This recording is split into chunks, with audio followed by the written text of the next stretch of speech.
Hello, everybody, and welcome to episode 3 of Fast Talk Tuesdays. This is a short format LinkedIn Live where we talk about topics including learning and development, people operations, and workplace culture. All about, yes, how to get your people performing better and engage them in your workforce. So today we're talking about turning top performers into leaders. And, I work mostly with startup clients, and having worked in startups, having worked for startups, and now with startups, it is really just a truth that many times their leaders are internally promoted. And it's because they're really good at their job, not necessarily because they're really excelling at people management yet. So we want to talk about how to make sure, when you get Jamie from engineering moving into a senior role where they lead everybody, that they're prepared, because ultimately management training is extremely scalable. You get a good manager, that manager can train lots of people, and also poor managers are a major reason for people leaving the organization. So you want to cut the risk by making sure they are prepared, which so often they are not, because people are getting promoted because the organization is scaling quickly. So today we're going to talk about really easy to implement strategies that you can use to make sure your team members are prepared as they're promoted. So if you are here watching, I'm not going to waste too much time, with the small talk, but I always love to know if you're out there and you're watching this live. At the end of the 10-minute talk, I will answer any questions. So feel free to chat them in as you think of them. And again, if you're here watching, just let me know. Tell me who you are, where you're from, and what brought you here today. So hopping right in, when you get that notice, this person is going to be promoted to manager, definitely take the time to congratulate them and to let them know that there are people at their disposal to help them, because just as they are going to be managing people, people will be managing them most likely, unless they're a CEO, and that's a whole other bag of chips. But mentorship is really important. So who can support this person as a mentor? Right? That's an easy, cheap solution to making sure they have the support they need. Find somebody you can pair them with who is a people leader, who's willing to spend some time with them, and ask them to spend maybe 15 minutes a week, or, start a regularly scheduled check-in process. And then they can figure out amongst themselves what makes sense, what the cadence will look like, and let it organically grow from there.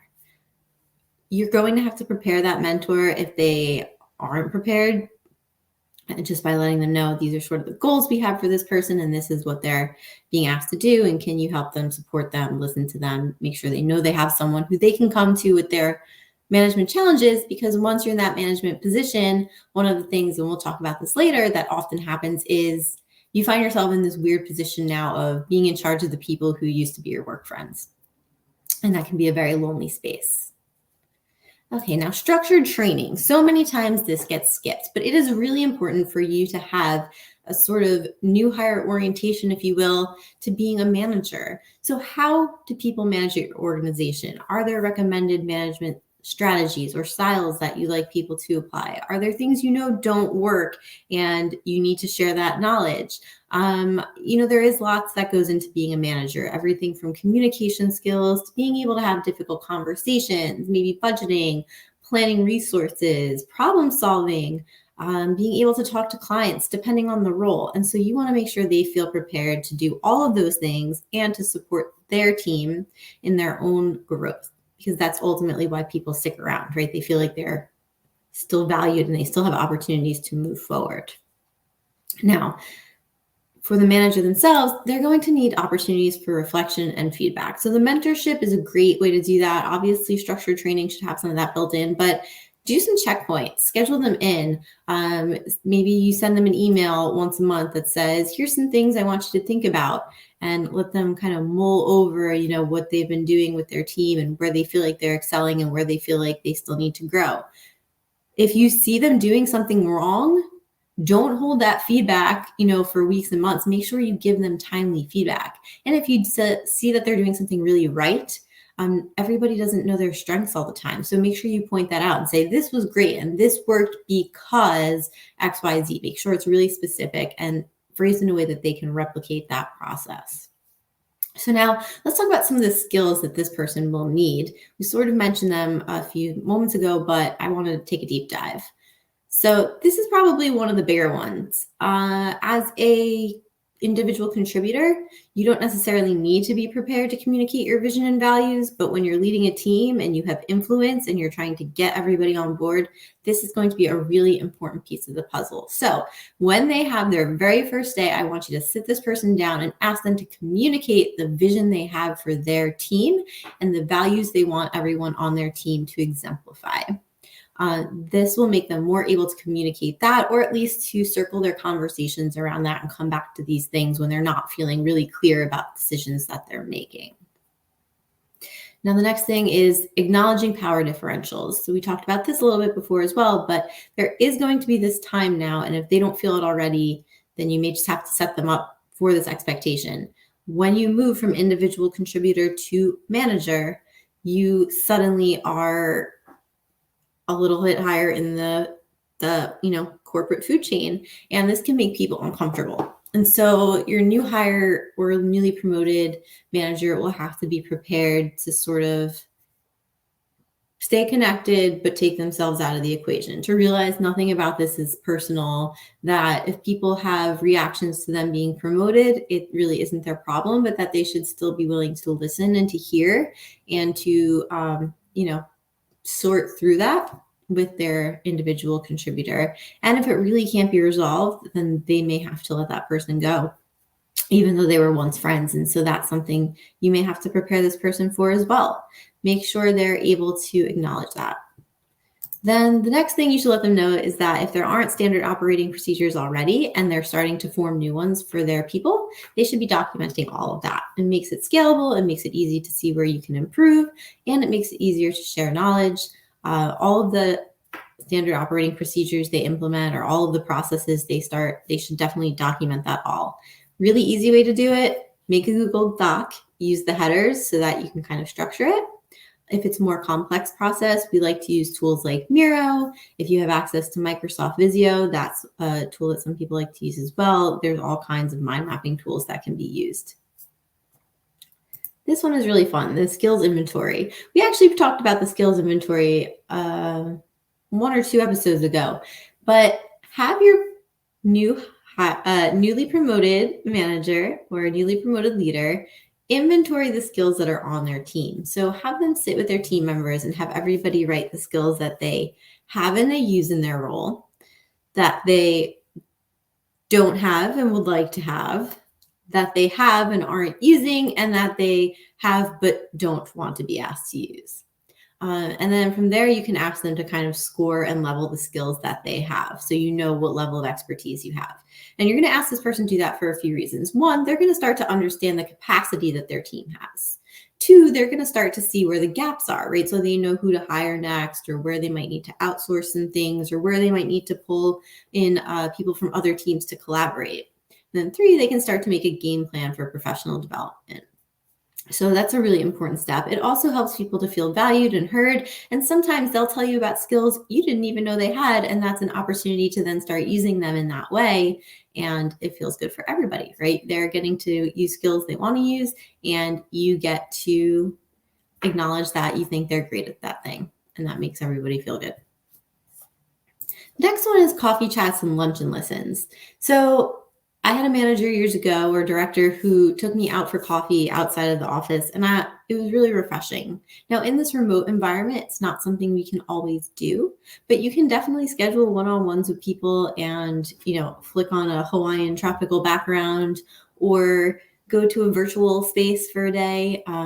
Spatial.io has some really cool ones. So, you can actually take yourself out of the office feeling. And if you have VR accessible to you, even one more layer, but most startups really don't have that for their training just yet.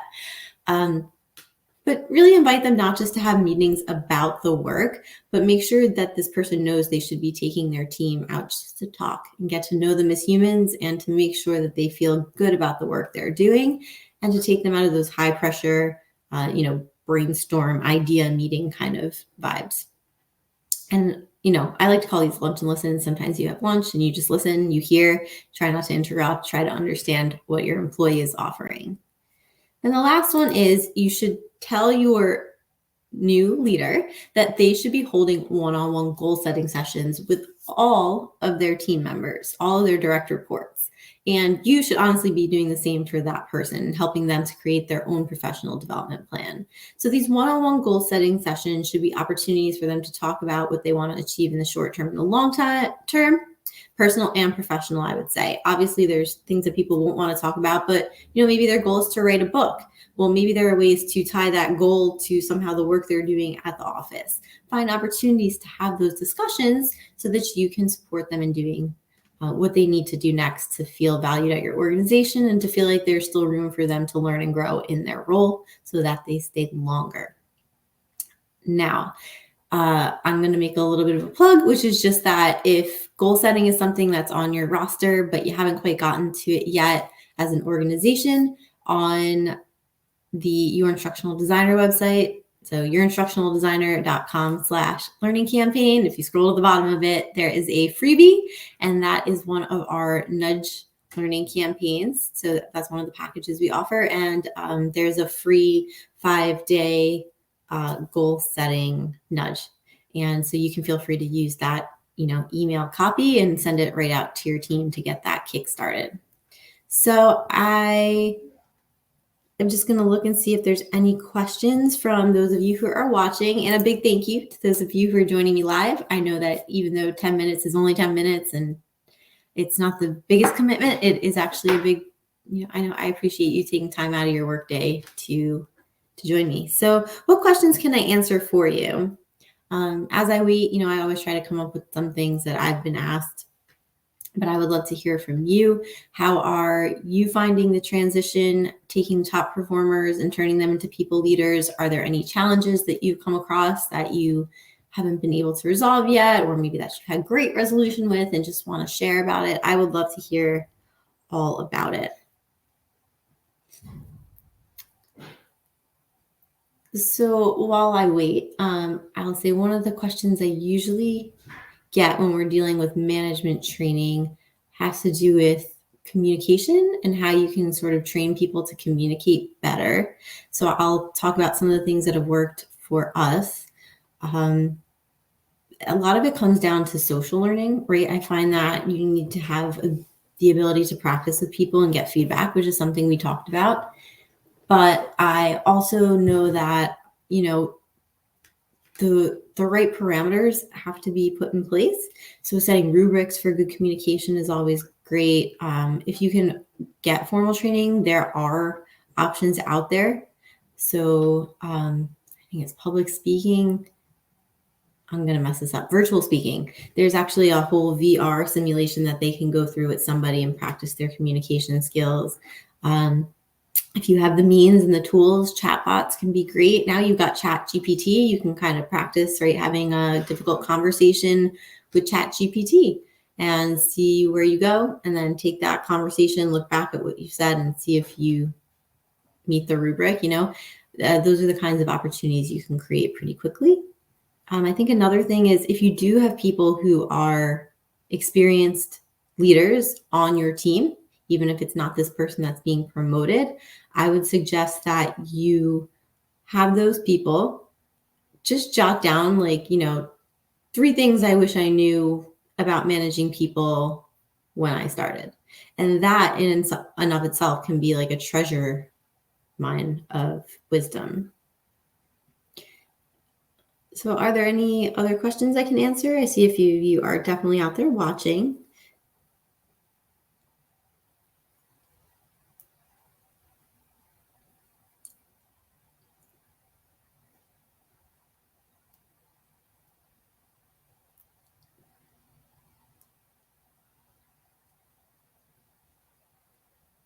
So another question I do get about this transition from top performer to leader is it possible that they are never going to make that transition, right? So some people are not good leaders. Let's be honest, right? They are maybe short-tempered, or they aren't clear, or they are just not very people-minded. They're really all about getting the work done. They don't delegate, they micromanage everything, right? So these are the things you want to look for. And if you have already hired and promoted that person, it's definitely a hard decision. Should I, maybe laterally move them and just give them a senior role where they don't have people reporting to them? But I do want you to think about, oftentimes in those situations, if they were promoted without the right temperament, is there an opportunity for them to make that transition? So I would start to look at the skills you think they have. I would start to really implement that mentoring. I would start to really implement those feedback moments. I would really make sure that they have opportunities to see what good management looks like in practice. Maybe they just haven't had a good manager. Maybe they've only ever been yelled at. And so now that's their style because they think that's the way to go. So think about how you can support them. And since I'm not getting a lot of questions coming in, I will say one last kind of piece of advice is, you can curate playlists and curate content instead of just kind of like throwing everything at your new manager, because they're going to feel really overwhelmed. But if you can send them maybe one article a week with something tangible that they can implement, that can be a really effective learning campaign, right? That doesn't cost you a lot of money. I personally think every new manager should get a subscription to Harvard Business Review. So that is a plug for them, I suppose, that I was not paid to give. But I find that those articles are really thoughtful, that there's case studies and all kinds of resources there, but that you can't just like throw it at the person. You do, again, have to either curate the reading or, pull a quote out and say, let's talk about this specific idea, or give them some kind of call to action to make sure they're using that information. So as promised, before I leave, I'm just going to add the link here to the nudge if you're interested in it. And I think if you have any ability to drip out emails, or even just you want to manually send them every day, you can find it here. I appreciate you joining me today, and we will be coming back next Tuesday at 2 p.m. Eastern for another Fast Talk Tuesday, and I'm really looking forward to it. So hope you'll join me then. Bye-bye.